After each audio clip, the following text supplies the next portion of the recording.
Hollywood silver screen presenting the pirates last royal treasure. इस कहानी की शुरुआत में हमें किंगडम को दिखाया जाता है जो जंग में युद्ध में हार चुका है। इसीलिए उनके किंगडम का जितना भी सोना है वो समुद्री जहाज में रखकर कहीं छुपाने के लिए जा रहे होते हैं, क्योंकि ये जंग हार चुके हैं और ये जानते हैं कि दुश्मन इनके सारे सोने को हड़प लेंगे। वहीं कुछ समय बाद हमें एक दूसरे शिप को दिखाया जाता है जिसमें कुछ कैदी होते हैं, जिन सब की हालत बहुत ज्यादा खराब होती है। दरअसल इन सब को समंदर के बीच में सजा के तौर पर मरने के लिए छोड़ दिया गया है और अब इन्होंने जीने की भी उम्मीद छोड़ दी है। पर इससे पहले कि इन सब की जान जाती, तभी यहाँ पर एक बहुत बड़ा समुद्री जहाज आता है जिसकी कैप्टन एक लड़की होती है। वो जब इन सब को देखती है तो उसे इन पर तरस आ जाता है, इसीलिए वो इन सब को अपने बड़े जहाज पर बुला लेती है। अब इन सब को इस जहाज पर कुछ वक्त हो चुका है, इन्हें 3 महीने इस जहाज पर बीत जाते हैं और एक दिन ये बड़े जहाज की कैप्टन के पास जाते हैं और उसे बताते हैं कि हम पहले पायरेट्स थे, यानी कि समुद्री जहाजों को लूटते थे। शिप की कैप्टन बताती है कि हम भी पायरेट्स ही हैं, लेकिन हम सिर्फ जैपनीज जहाजों को लूटते हैं। कैदियों का सरदार कहता है कि यही तुम्हारी गलती है, तुम्हें हर एक जहाज को लूटना चाहिए। और तभी ये देखते हैं कि इनसे कुछ ही दूर एक समुद्री जहाज होता है और ये एक जैपनीज समुद्री जहाज है। इसे देखकर ये सब के सब पायरेट्स बहुत खुश हो जाते हैं। लुटेरों का सरदार कहता है कि मैं बहुत अच्छा तलवारबाज हूँ और इस जहाज को लूटने मैं ही जाऊंगा।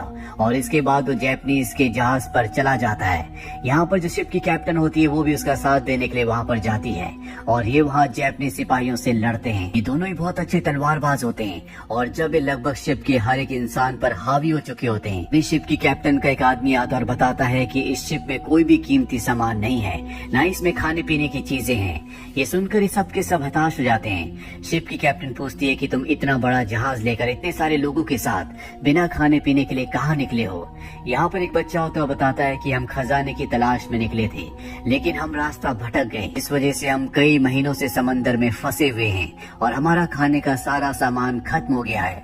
खजाने की बात सुनकर शिप की कैप्टन और लुटेरों का सरदार दोनों बहुत खुश हो जाते हैं और अब इनके मन में लालच आ चुका है, ये उस खजाने को हासिल करना चाहते हैं। इसीलिए ये इन लोगों से खजाने का नक्शा लेकर वापस अपने शिप में आ जाते हैं और अब ये किसी भी तरह से खजाने तक पहुंचना चाहते हैं। शिप की कैप्टन कहती है कि हम इस खजाने को ढूंढेंगे, जिसके बाद हम सब के सब अमीर हो जाएंगे। और अब ये उस नक्शे को फॉलो करते हैं और जल्दी समंदर के किनारे पहुंच जाते हैं। जहां पर जब ये उस आइलैंड पर पहुंचते हैं तो देखते हैं कि वहां पर बहुत हरियाली है और तभी लुटेरों का सरदार ऊपर एक जंगली बैल को देखता है। ये सब के सब भूखे हैं। ये तय करता है कि ये उसका शिकार करेगा, जिसके बाद ये सब के सब अपनी भूख मिटाएंगे। वो अपनी बहादुरी का मुजाहरा करते हुए अकेला ही उसे मारने के लिए चला जाता है और जब वो एक सुरंग के अंदर जाता है तो पीछे से कई सारे जंगली बैल आ जाते हैं और उसे अपने सींग पर उठाकर अपने साथ ले जाते हैं और ऊपर पहाड़ की चट्टान से नीचे फेंक देते हैं। सभी लुटेरों को लगता है कि वो मारा गया, लेकिन उसकी किस्मत अच्छी होती है कि वो एक पेड़ से लटक जाता है। वहाँ पर एक हाथी दांत गड़ा होता है, उसकी मदद से वो वापस ऊपर आ जाता है। वो अपने साथ हाथी का दांत भी लाया होता है और जब शिप की कैप्टन उस दांत को देखती है तो उसमें कुछ नक्शे के आगे के चिन्ह होते हैं। वो समझ जाती है कि आगे का रास्ता इस हाथी दांत पर है।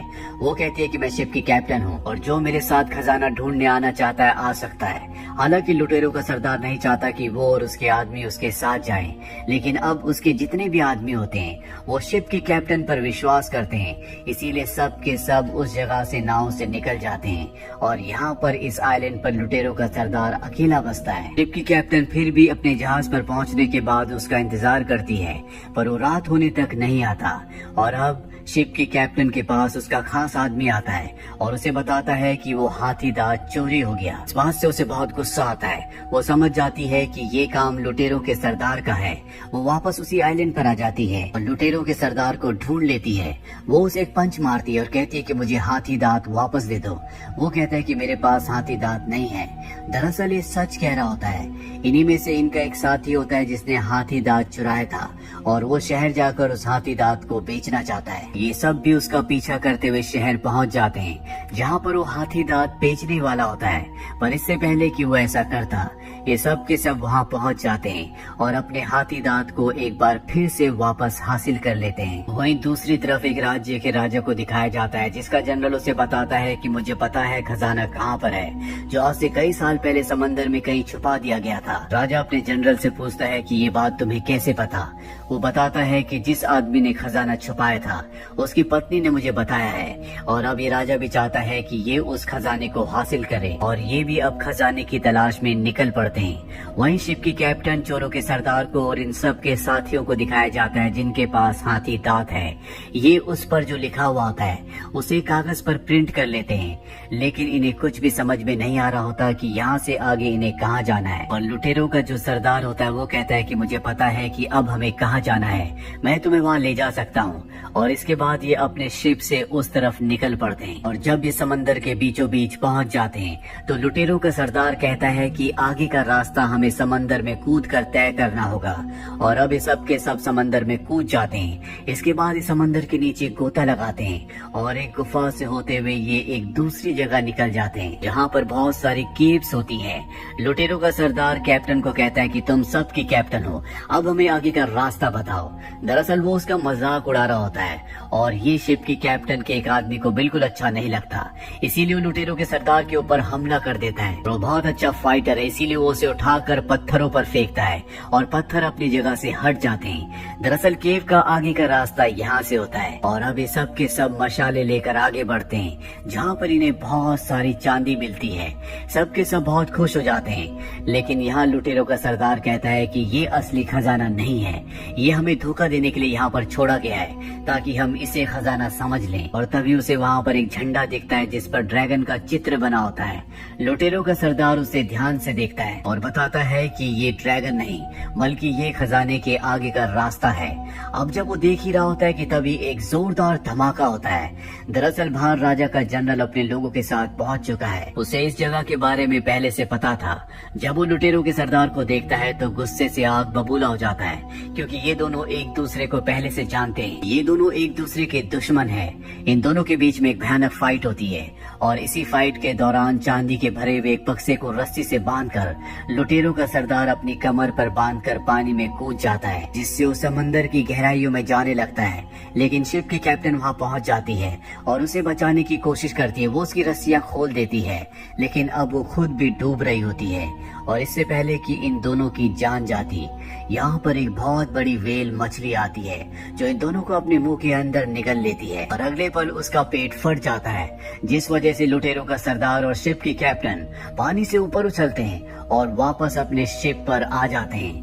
वहीं हमें जनरल को दिखाया जाता है जिसे वहाँ पानी में तैरता हुआ झंडा दिख जाता है जिस पर ड्रैगन बना हुआ है, और वो उसे देखकर समझ जाता है कि खजाने का आगे का रास्ता यही है। वहीं शिप में कैप्टन और लुटेरों के सरदार, जिनके पास अब नक्शा नहीं है, वो परेशान होते हैं। यहाँ इन्होंने उस आदमी को भी बंदी बना रखा होता है जिसने पहले इनका हाथी दांत चोरी किया था, और अब वो बताता है कि जिस ड्रैगन की बात तुम कर रहे हो मुझे पता है कि वो रास्ता किस तरफ है, मैं तुम्हें वहाँ ले जा सकता हूँ, पर वो जगह बहुत ही खतरनाक है। वहाँ पर हर वक्त बिजलियाँ चमकती रहती है।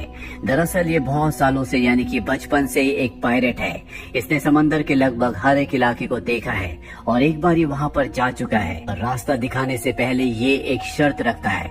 ये कहता है कि मैं तुम्हें रास्ता तभी बताऊंगा जब तुम मुझे इस शिप का नया कैप्टन बना दोगे। ये सुनकर इस शिप की कैप्टन को बहुत गुस्सा आता है, लेकिन उसे इसकी बात माननी पड़ती है, और अब ये इस शिप का नया कैप्टन है। सबको बताता है कि हमें किस तरफ जाना है। वहीं शिप की पुरानी कैप्टन को दिखाया जाता है जिसे खाना बनाने का काम दिया जाता है, लेकिन वो खाना बहुत ही गंदा बनाती है जिसे कोई भी नहीं खाता। लेकिन लुटेरों का सरदार उसके खाने की बहुत तारीफ करता है। दरअसल अब ये इस लड़की से यानी कि कैप्टन से प्यार करता है। अब कई दिनों के सफर के बाद ये उस जगह पहुंच जाते हैं जहाँ पर खजाना है। यहाँ पर बहुत जोरों से बिजलियाँ चमक रही होती है, और एक बिजली इनके पानी के जहाज के ऊपर भी आकर गिरती है, जिससे सब के सब डर जाते हैं। लेकिन ये हार नहीं मानते, लगातार आगे बढ़ते रहते हैं। जनरल भी अपना शिप लेकर यहाँ पहुंच चुका है। उसे पता था कि यहाँ पर बहुत सारी बिजलियां गिरेंगी।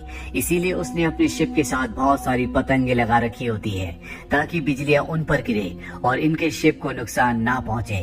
और अभी दोनों के दोनों शिप आगे बढ़ते हुए एक आइलैंड पर पहुंच जाते हैं जहाँ का वातावरण पूरी तरह से शांत होता है। और ये देखते हैं कि इस आइलैंड पर एक बहुत ऊंचा पहाड़ है जिसके ऊपर काले बादल है और लगातार वहाँ पर बिजलियां गिर रही हैं। ये समझ जाते हैं कि खजाना वहीं पर है। दरअसल पुराने कैप्टन और लुटेरों का सरदार अलग होते हैं और इनकी बाकी टीम कहीं और होती है। लुटेरों का सरदार पुराने कैप्टन से कहता है कि मैं देख कर आता हूँ, तुम यहीं पर रुको, और वो अकेले ही उस तरफ चल पड़ता है। वही नए कैप्टन को दिखाया जाता है जो सबको अजीब अजीब से ऑर्डर्स दे रहा होता है जिससे सबके सब परेशान हो जाते हैं, थक जाते हैं और सबको गुस्सा आता है। इसीलिए वो उसे मारने के लिए उसके पीछे भागते हैं। वो पत्थरों के पीछे छुप जाता है और तब उसके सामने एक पेंगुइन आता है और वो देखता है कि उसके मुंह में सोना है। वो अपने सभी साथियों को बुलाता है, लेकिन जब उसके सभी साथी वहाँ पर आते हैं तो देखते हैं कि पेंगुइन वहाँ से उड़ चुका है। उन्हें लगता है कि इनका नया कैप्टन इन्हें झूठ बोल रहा है, वो इन्हें बेवकूफ बना रहा है। इससे पहले कि ये नए कैप्टन को पानी में फेंक देते,